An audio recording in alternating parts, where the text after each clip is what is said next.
My dad, Christopher William Tremaine.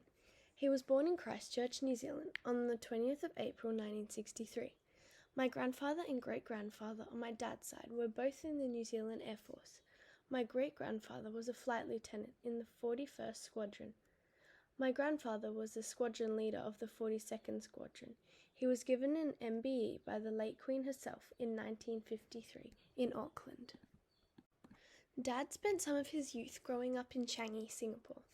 Dad was sent to New Zealand when he was 11 to go to St. Peter's boarding school.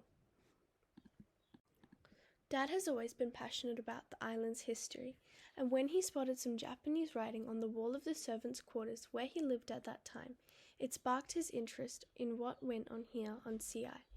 He found out that the writing on the wall indicated that it was a store for uniforms of the Japanese army.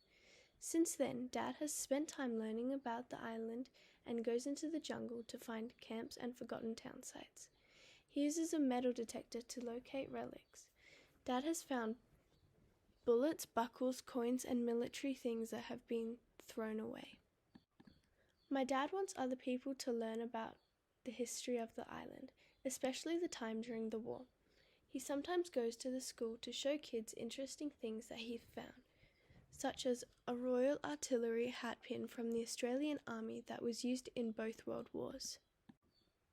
Dad has also found items the Japanese soldiers used and left behind, such as a sighting device from an anti-aircraft gun and beer bottles. Dad finds relics and links them to the stories of what actually happened here. I think that is why my dad is significant to Christmas Island history, because his act of preserving items is keeping the Anzac spirit alive here on the island.